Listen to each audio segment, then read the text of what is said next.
Hello everyone, कैसे हैं आप लोग। तो आज हम डिस्कस करेंगे रिसेंटली भारत ने यूनाइटेड नेशन जनरल असेंबली में Palestinian right to self determination के फेवर में वोट दिया है। तो ये वोट जो है पैलेस्टाइन के फेवर में गई है। तो पूरा यहाँ पे कॉन्टेक्स्ट जो है उस कॉन्टेक्स्ट को हम डिस्कस करेंगे। यहाँ पे राइट टू सेल्फ डिटर्मिनेशन क्या है इसके बारे में डिस्कस करेंगे। और इंडिया की देखिए पिछले कुछ टाइम में जो वोटिंग ट्रेंड है in United nation general assembly में ये क्या है, इसके देखिए इंडिया की कैसी डिप्लोमेटिक एक स्टांस जो हो सकती है यहाँ पे, इसके बारे में भी डिस्कस करेंगे। और देखिए यहाँ पे एथिकली भी क्या इंडिया सही कर रही है इसके बारे में भी हम डिस्कस करेंगे। और इसके साथ जो है थोड़ा सा शॉर्टली डिस्कस करेंगे यूनाइटेड नेशन जनरल असेंबली के बारे में। तो देखिए आपके GS2 पेपर में जो international relationship point of view के हिसाब से बहुत ही इंपॉर्टेंट वीडियो होने वाली है, तो इस वीडियो का अंत तक बिल्कुल देखते रहिएगा। और इससे पहले अगर आप लोगों ने हमारे चैनल को अब तक सब्सक्राइब नहीं किया है तो इसको प्लीज सब्सक्राइब कर लीजिए ताकि आने वाले ऐसे ही वीडियोस के नोटिफिकेशन इसी तरह आपको मिलते रहे। तो चलिए आज का वीडियो शुरू करते हैं। तो इंडिया ने रिसेंटली जो एक रिजोल्यूशन जो है पास हुई यूनाइटेड नेशन जनरल असेंबली में, तो यहां पे जो है इंडिया ने पैलेस्टीनियन पीपल के जो राइट टू सेल्फ डिटर्मिनेशन के फेवर में वोट किया है। तो देखिए कुछ दिन पहले यूनाइटेड नेशन जनरल असेंबली के जो सेशन में एक रिजोल्यूशन अडॉप्ट किया गया और उसमें पैलेस्टीनियन पीपल जो है उनके सेल्फ डिटर्मिनेशन के फेवर में जो वोट डाले गए। तो ऑलरेडी देखिए इजराइल पैलेस्टीनियन कॉन्फ्लिक्ट के बारे में मैं पहले भी वीडियो बना चुका हूं, इसके ऊपर हम डिस्कस भी कर चुके हैं, आप चाहे तो उसको देख सकते हैं। और उसके बाद भी काफी कुछ अपडेट्स हुई है।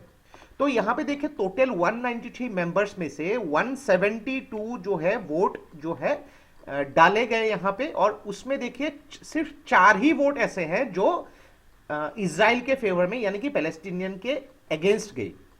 ये 4 जो अगेंस्ट गई, एक तो खुद इजराइल, देन माइक्रोनेशिया, नाउरू और यूनाइटेड स्टेट्स। तो यूनाइटेड स्टेट्स की और इजराइल की रिलेशन अपनी अपनी डिप्लोमेटिक जगह पे ठीक है यहाँ पे, क्योंकि यूनाइटेड स्टेट्स को कुछ फर्क नहीं पड़ता है कि किसी के अगेंस्ट भी कर दे।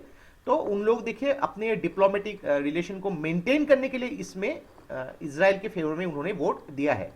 तो एक चीज देखिए कि यूनाइटेड नेशन जनरल असेंबली में कुछ अगर रिजोल्यूशन एक्सेप्ट भी होती है, लेकिन ये पावर नहीं है कि उसको एनफोर्स किया जाए जो United nation security council enforce कर सकती है। ये बहुत ही एक इंपॉर्टेंट पॉइंट है। कभी कभी देखिए ऐसे पॉइंट में भी आपको स्टेटमेंट बेस्ड प्रश्न प्रीलिम्स में भी पूछे जा सकते हैं। तो देखिए यहां पे राइट टू सेल्फ डिटर्मिनेशन क्या है। तो राइट टू सेल्फ डिटर्मिनेशन क्या है कि एक जगह में उनके जो लोग हैं वो अपने ही फ्यूचर को डिसाइड कर सकते हैं, यानी कि अपने पॉलिटिकल स्टेटस कैसी होनी चाहिए, अपनी इंडिपेंडेंस को डिसाइड करने का, अपने वोटिंग राइट्स को वो जो है फुलफिल करने की, यानी कि सोवरिन प्रोसेस को वो एक्सेप्ट करे, अडॉप्ट करे। उसके लिए उनके पास जो राइट होती है वो राइट होती है राइट टू सेल्फ डिटर्मिनेशन।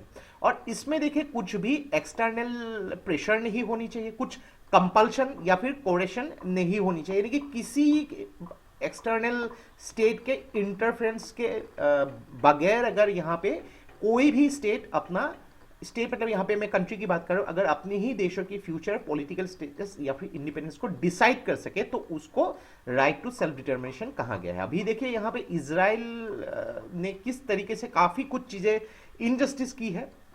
अगर आप अखबार भी पढ़ते हैं वहां पे भी आपको लगेगा, और अगर वेबसाइट में भी अगर आप देखते हो इंटरनेशनल वेबसाइट में तो आपको पता लगा होगा कि किस तरीके से बहुत कुछ चीजें यहाँ पे गलत की है।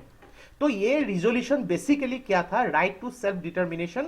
और यहाँ पे देखिए जो भी अर्जेंसी दोनों ही देशों के बीच चल रही है, गाजा स्ट्रिप या फिर वेस्ट एंड को लेके या वेस्ट एंड से रिलेटेड यहाँ पे उसको खत्म करने की बात हो रही है। और यहाँ पे देखिए ताकि पीस सेटलमेंट जितना हो सके जल्दी यहाँ पे कंक्लूड होनी चाहिए, उसके ऊपर ये एक्चुअली रिजोल्यूशन रखा गया था।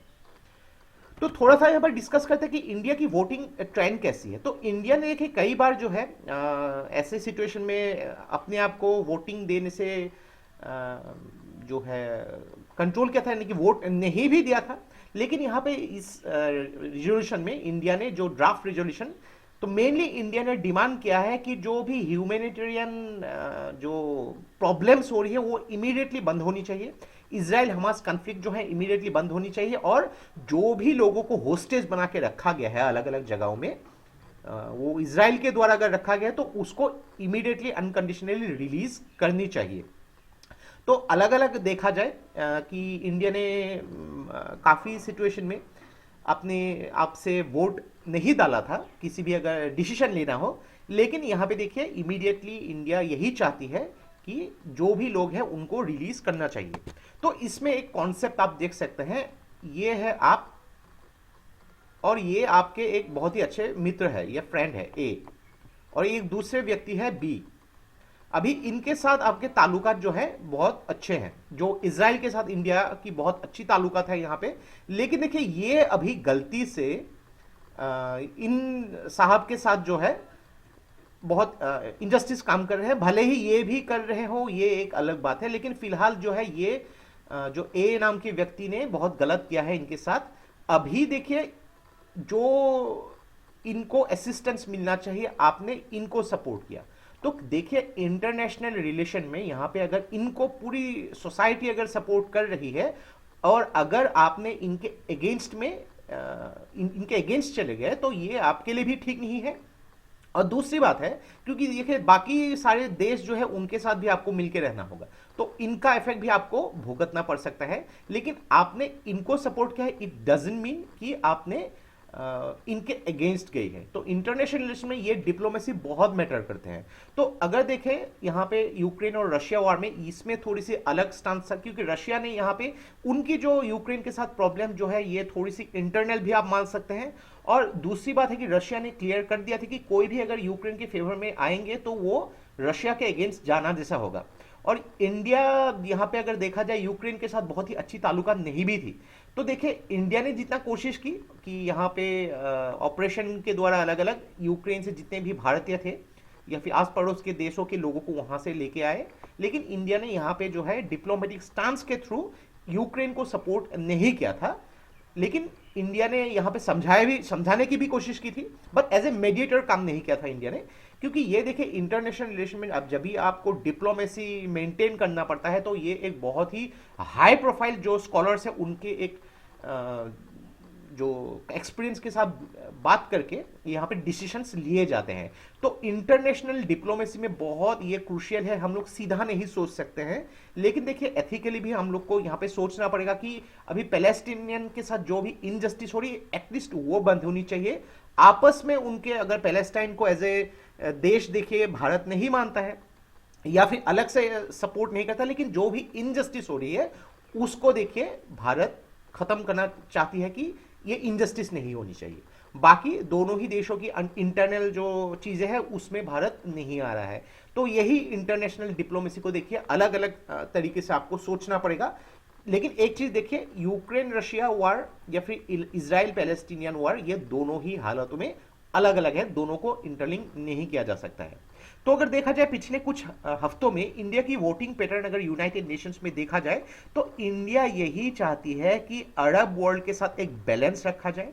और इसमें देखिए इंडिया जो है थोड़ी सी टिल्टेड है इजराइल की तरफ, बिकॉज इजराइल और इंडिया की रिलेशन बहुत अच्छी है। तो इजराइल के साथ इंडिया के डिप्लोमेटिक रिलेशन भी मेंटेन करना होगा, लेकिन पैलेस्टीनियंस के साथ जो भी इनजस्टिस हो रही है उसको भी जल्दी से जल्दी खत्म करने की मांग हो रही है। क्योंकि देखिए ये सब जो है इजराइल के लिए भी इनडायरेक्टली अच्छी नहीं है।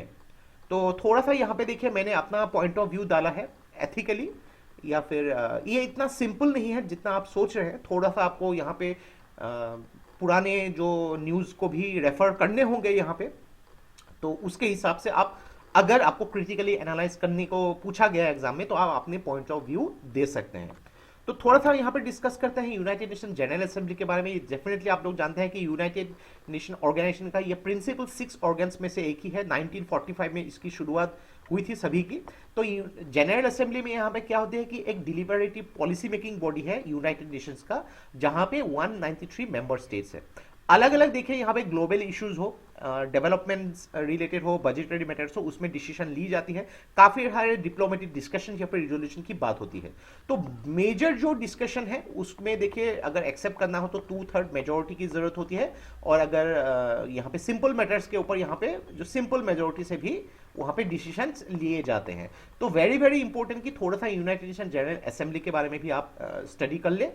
तो क्या आप मुझे बता सकते हैं रिसेंटली जून में ही इनके नए प्रेसिडेंट जो है चुने गए हैं, उन प्रेसिडेंट का नाम क्या है? ये आपको मुझे कमेंट बॉक्स पे लिख के बतानी है।